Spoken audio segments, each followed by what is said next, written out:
Wow. Thank you to the youth orchestra. That was beautiful. You blessed us this morning. It's great to be back this past weekend.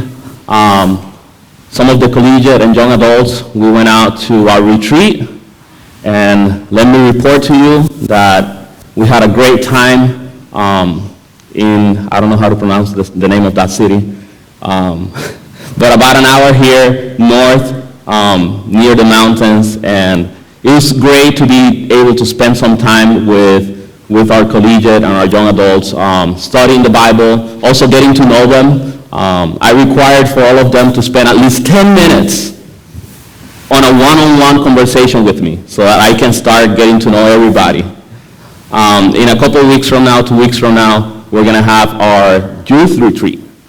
So if there's any youth here that doesn't know about it, in 2 weeks from now, we're going down to Panama City, and we're going to have our youth retreat. We're going to be there for 4 days, and we're going to be studying the Bible together, having some time for fun as well. And I'm going to require all of you as well to spend some minutes with me so I can get to know every one of you guys. So, what book have we been studying? You guys remember? We've been studying this book for like 4 weeks now. We've been studying the book of 1 Peter.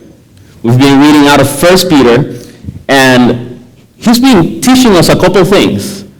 The first thing that he taught us, we saw that he was telling us, hey guys, we have a living hope in Jesus Christ. We truly have a living hope in the promise of heaven. We have a living hope in the resurrection of Jesus Christ. And then he goes on to say, because you have that living hope, I urge you. He actually uses the word urge. I implore you, please be holy. Be holy because he is holy. He who died for you, who resurrected, who promised you the promise of heaven is holy. So please, I urge you, be holy. Then he tells us, you are a chosen people. You are called. The one who rose from the grave called you, chose you to be his follower, to be a Christian, to do his work. And now this morning, we already touched on this topic a little bit last week. I saw the sermon online, and I know we touched on this a little bit, but today we're going to focus on Peter telling us, please, now that you know you have a living hope, that you're chosen, you're called, now that you know that you're supposed to be holy, please submit. Live a life of submission. So, it happens to me all the time, and not as I wish, but it happens to me all the time that I'm walking down the mall or I'm walking down the street and somebody tells me, oh, you remind me of someone. You look familiar. It happened to me in the university when I got to Southern. There's this professor that he is actually from Syria. His name is Philip Seman. He retired this semester. And when he met me, he came to me, he's like, oh, Alex, you remind me of someone. You remind me of my family back in Syria. Yep. Even though I'm Puerto Rican, even though I'm Hispanic, it happens to me all the time. People see me down the streets, or even on our honeymoon. We went to Gatlinburg for our honeymoon when I got married. And in the streets, like people would think that I was Arab or Turkish, and people would approach me and they would be like, oh, I'm sorry, it's just that you remind me like of people that live in my country. I'm like, no. Even when I came to this church, one of the very first Sabbaths, I'm not going to say who said it, because I don't want to get that person in trouble, but one of my first Sabbaths here, one of the youth, one of the young people came to me and they're like, you look like Drake.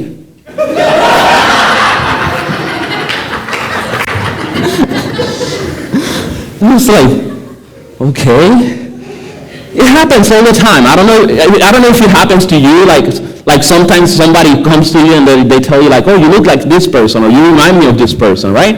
Happens all the time. The sad thing about it is that usually they don't compare us to people that we want to be compared to, right? Like, let's be honest, like if you give me the choice to be compared and have one of the youth tell me that I look like Drake or like Brad Pitt, I'm going to go with Brad Pitt. But we're usually not compared to the people we want to be compared to. As we study these couple verses from verse 16 through 25, we're going to see that Peter is actually telling us, hey, guys, I want you to be able to walk down the street and have people tell you, you remind me of someone. You remind me of someone. You remind me of Jesus. That's the person I want people to be remembered of when they look at me. You remind me of someone. You remind me of Jesus. Let's read together verse 16. 1 Peter chapter 2, starting in verse 16, it says, for it is God's will that by doing good, verse 16, live as free men, but do not use your freedom as a cover-up for evil. Live as servants of God. Show proper respect to everyone. Love the brotherhood of believers. Fear God and honor the king. Slaves, submit yourselves to your masters with all respect, not only to those who are good and considerate, but also to those who are harsh. So we have here, Peter is addressing a group of Christian believers that live in the Roman Empire under the dominion of the Roman Empire. And I did a little bit of research, and I found that during this time period, when Peter wrote this letter, there was about 60 million slaves in Rome. Let that sink in. 60 million slaves. To make this statistic even more real, it said that 1 out of 3 people in Rome were slaves. So right now here, that would mean a third of this church, like this group here, are slaves, and the other group isn't. Like, it's a big group of people. So in reality, if there was that many slaves, the chances are that the biggest group of believers, most of the Christians of this time were serving as slaves. And that's why Peter addresses this group of people. He tells them, listen, you know Jesus Christ died for you. And he set you free from sin. Do you know that? Do you believe that Jesus Christ set you free from sin? I'm asking you today. Do you believe that? If you don't believe that Jesus Christ set you free from sin, we're in the wrong place. We haven't been doing our job. Jesus Christ set us free from sin. We are free. We're not slaves to sin anymore. But here's the thing. Your freedom, he tells them, your freedom cannot be used as a cover-up. You cannot say, oh, Jesus Christ set me free, so now I can do whatever I want because I'm free. That's not what the Christian life is about. He's saying, listen, Jesus Christ set you free. You are free. Live as free people, but not use your freedom to cover up from sin. He goes on to say, live as God's what? As God's what? Slaves. Who wants to live like a slave? You want to live like a slave? I do not want to live like a slave. Oh, I remember when I was living with my parents. When I was little and I was still living with my parents, like sometimes I would feel like they treat me like a slave. They would tell me like, go do the dishes, go put the clothes in the laundry, and go do this, and go do that, and go bring me water. And I would feel like a slave. I would be like, ugh. Nobody likes to be bossed around. Nobody likes to be a slave. But yet, Peter tells people that are actually physically being enslaved, he tells them, live like God's slaves. That's not a pretty image, right? What does that mean? He addresses them later on in verse 18, again saying, slaves, in reverent fear of God, submit yourselves to your masters. What is very curious here, he uses the word slave twice, right? At least in this version of the Bible, he uses the word slave twice. In the version that I'm reading, he actually uses servant and slave. And in some versions, he just uses servant in both times. But in this version, he uses slaves twice to refer to us as God's slaves, and also to refer to us as slaves to our jobs, as slaves to our boss, as slaves to our parents, to any figure of authority. But let me tell you something. I had to go back and see the overview of these verses in Greek. And let me tell you, I'm not an expert in Greek at all. I don't pretend to know a lot of Greek. I don't. I usually just search up stuff on the computer. And that's how I've done in college too. Every time I need to do a Greek translation, just go and search it up, because I'm not that good at Greek. I barely speak English, and then you want me to learn 2 more languages? I'm already learning Korean, you know? But I had to search this verse up to see if there was any words that would stand out. And obviously the word slave stood out to me for a specific reason. Even though here we see the word slaves 2 times, in the Greek, we see the word slave only 1 time. That was curious to me. The word slave in the Greek, and I'm going to read it out because as I said, I'm not an expert. The word slave in Greek is doulos. Doulos. And here in this verse, we have the word doulos once. And the other word that is translated as slaves as well in this verse is actually the word oiketai. Oiketai.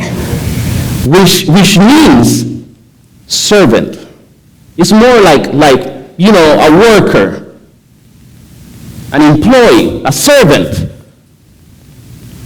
I was like, there has to be some important significance in why did Peter chose to use that wording, and he could have just said you're slaves both times in Greek, yet he chose to use 2 different words.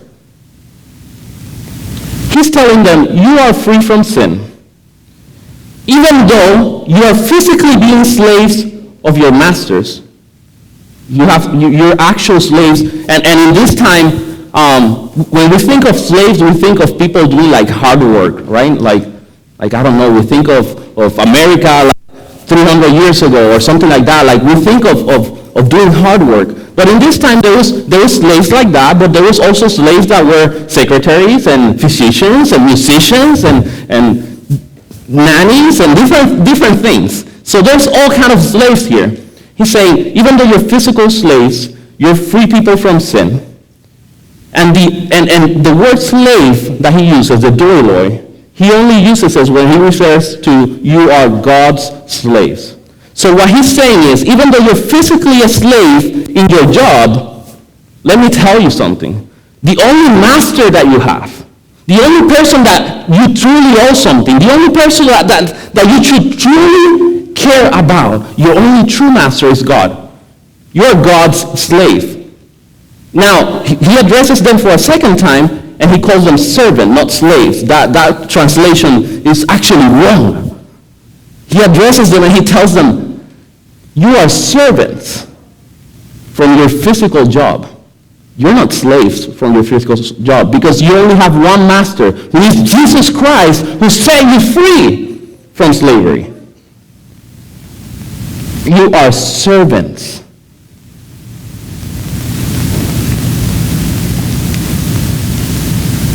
Let's continue reading on verse 19. I know you can barely see that. I can barely see it too, so I'm going to read it from here.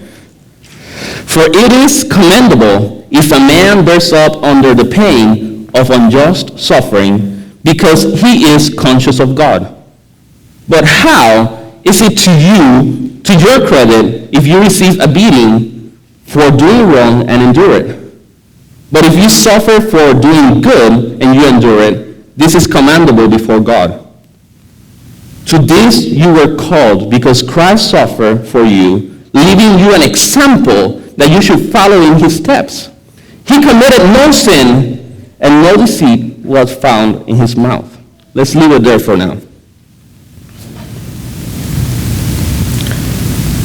What he's saying is, listen, you're slaves.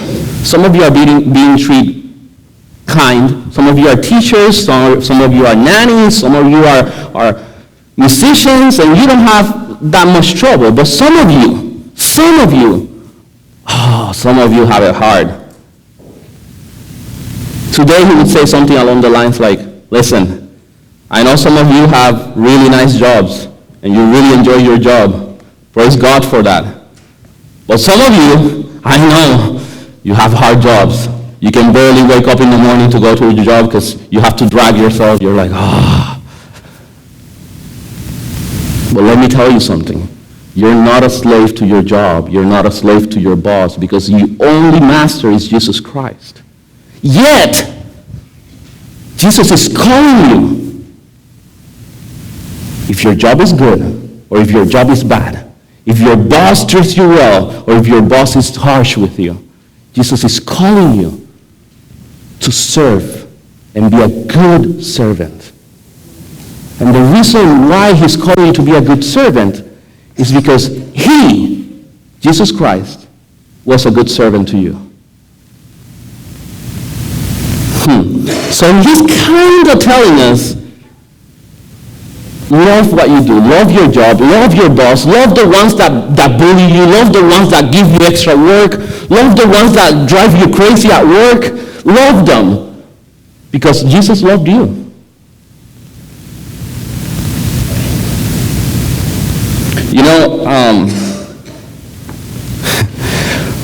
You know that hymn that says, I have decided to follow Jesus.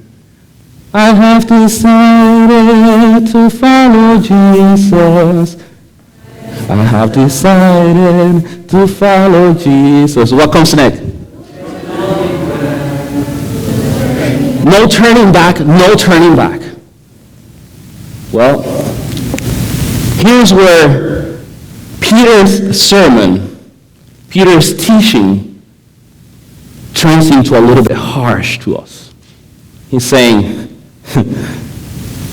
people of God, children of God, church, believers, you have decided to follow Christ. You have decided to follow Jesus because he gave his life for you, right? You have no turning back. You have no turning back, people. You decided to follow Jesus. Well, guess what? The word that he uses for Jesus is an example. Here in verse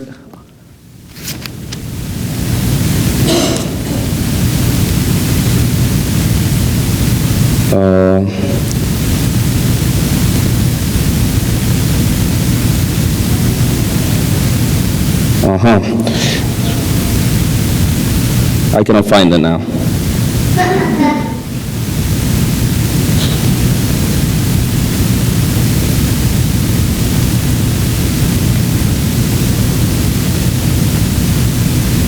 Okay, so the word that he uses here for Jesus is our example.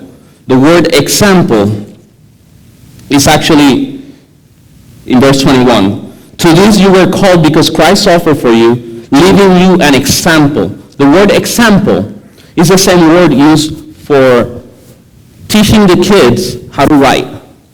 So the actual translation, we wouldn't understand it. That's why they put Jesus is an example, because we wouldn't understand if they put the actual translation. But the actual translation of this word is Jesus left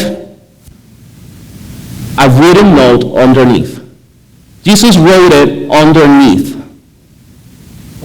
What does that mean? Well, in the Roman times, what they would do to teach kids, and sometimes, like I think many parents do this as well to teach their kids how to write, they will write themselves, like the parents, they will write on a piece of paper, and then they would put another piece of paper on top of that paper and have the kids trace what the parents had written. My parents did that with me. I don't know if that's something that still parents use today, because I'm not a parent, but do parents do that with their kids? Like, have the kids like trace the letters?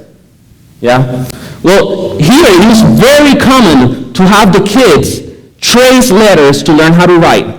And that's the word that Peter is using here. And he's saying, listen, Christ left the prints, the written notes, for you to follow and write on top of it. What he's saying is, listen, Jesus walked his life so that you can walk and follow him. And in case you didn't know, Jesus' life was one full of suffering. His life here on earth was not a happy life. His ministry lasted 3 years and ended in misery, persecution, bullying, physical beating, to the point of death. And Peter is saying, those are the steps we are to follow. What? Who likes suffering? I don't like suffering, certainly. Nobody likes suffering. Nobody wants to feel pain. But yet Peter is saying, those are the steps that you are called, that you are chosen to walk in. You want to follow Jesus? You have decided to follow Jesus? Well, guess what? There's no turning back. You know, Jesus himself said in John 16, in this world, you will find troubles and afflictions. But take heart. Do not worry, because I have defeated the world. I have defeated sin. Jesus himself was telling the priesthood of believers, the Christians, Jesus himself was telling them that Christianity was actually going to bring suffering into their lives. They were going to suffer because they were stepping into Christ's steps, and Christ suffered. Well, this is where it turns great. Because we're following Christ's steps, we know our outcoming. We know that Jesus went through sufferings. Jesus died, but he resurrected. He was crowned victorious, and now he's sitting in the throne with all his glory. And if we follow his steps, we might go through suffering. We will go through suffering. The Bible says we will go through suffering. But at the end, we know that we will be resurrected. We will be victorious. And we will participate of the glory that Jesus has promised to share with us.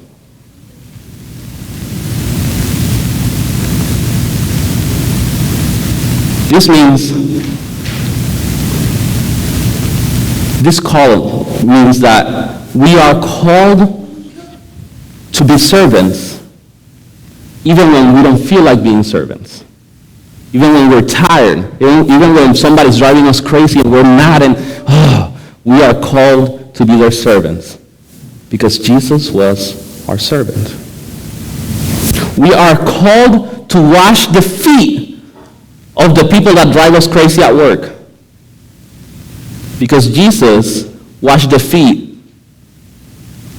of those who rejected him and of the one who actually ended up betraying him. That's the type of servant that Jesus was. And Peter ends this chapter 2, actually referencing back to Isaiah. Chapter 23, verse 23, 24, and 25 are actually taken parts of Isaiah 53. And Isaiah 53 is known by many as the chapter of the suffering, servant. Isaiah 53 is known as the chapter of the suffering servant. And I want to read it for you today. It says, I'm going to start in verse 3. He was despised and rejected by men, a man of sorrows, and familiar with suffering. Like one from whom men hide their faces, he was despised, and we esteemed him not. Surely he took our infirmities and carried our sorrows. Yet we consider him stricken by God, smitten by him, and afflicted. But he was pierced for our transgressions. He was crushed by our iniquities. The punishment that brought us peace was upon him, and by his wounds we are healed.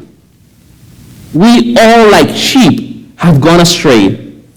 Each one of us turned his own way, and yet the Lord has laid on him the iniquity of us all. He was oppressed and afflicted, yet he did not open his mouth. He was led like a lamb to the slaughter, and as a sheep before the shearers is silent, so he did not open his mouth. While Peter is writing this, he's remembering two things. There's two things that are in the back of his mind.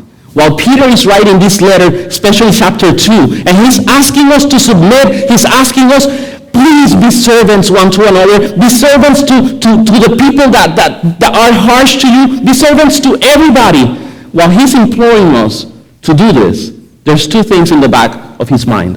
The first one is that I remember when I was sitting at that table. I was sitting at that table with Jesus himself. And he kneeled down and he said, Peter, I'm going to wash your feet.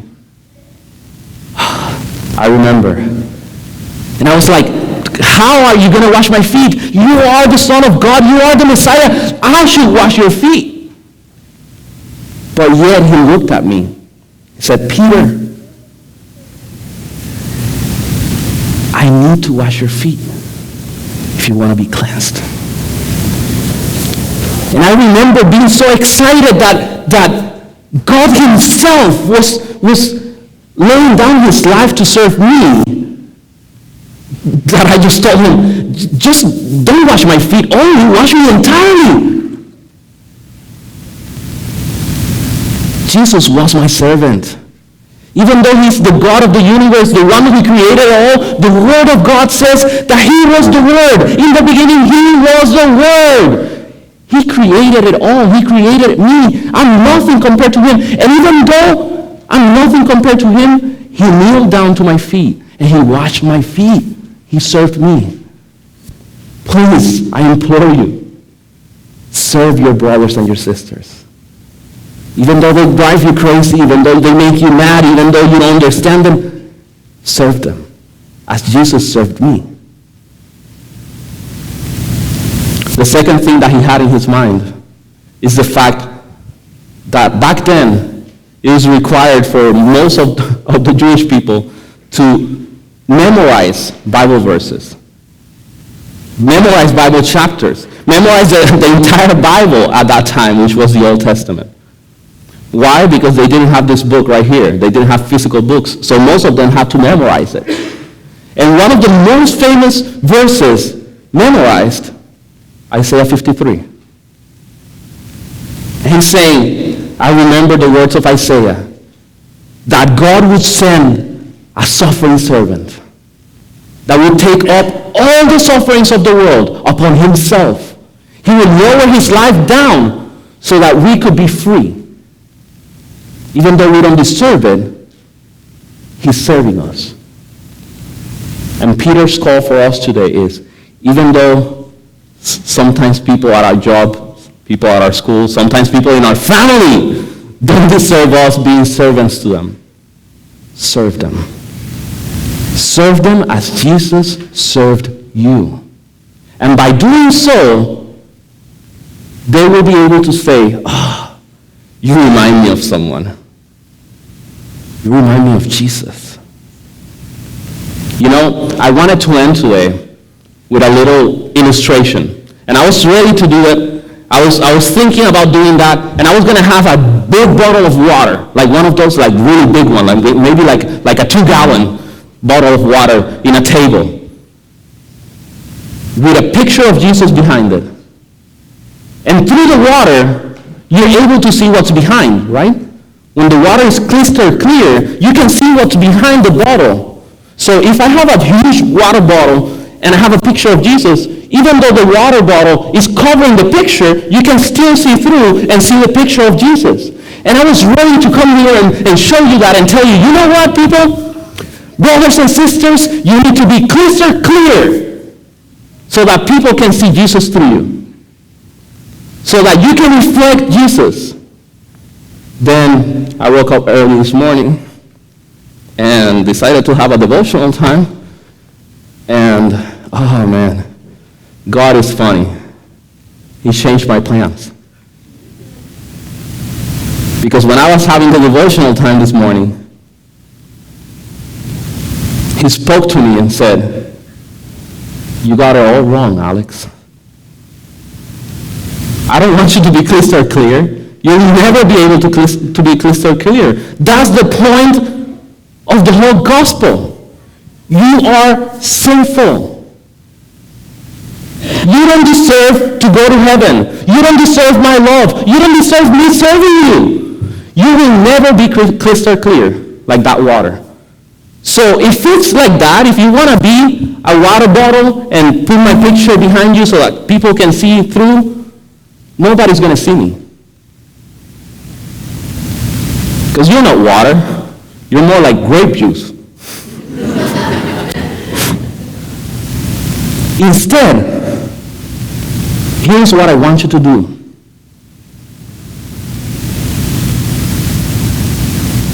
I want you to be able to say that whenever somebody looks at you, they don't look through you and see me. No.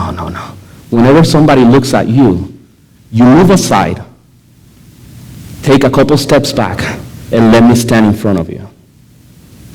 Because at the end of the day, that's what I'm going to do when you stand before my Father. In the hour of judgment, my Father is going to want to see you. But as soon as he says, where is Alex? I'm going to stand in front of you. So that when he looks at you, he only sees me.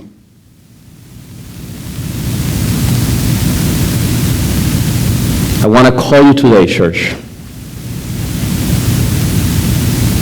not to be crystal clear.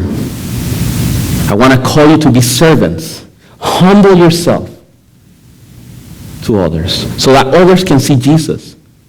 But the way you do that is not by trying to be perfect, trying to be loving. No. The way you do that is by daily taking the choice of stepping back. Let me take 2 steps back. And Jesus, walk before me. Jesus, stand before me so that others can see you instead of looking at me.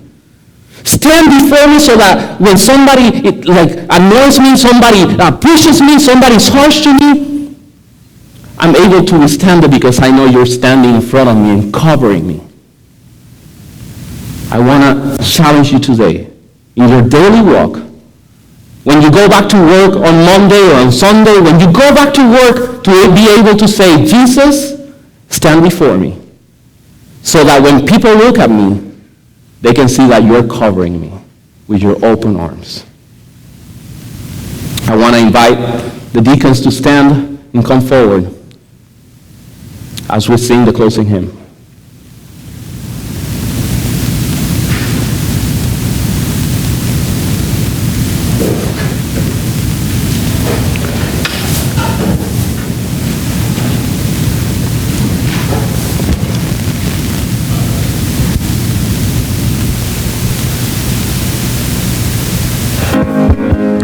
Let's all stand.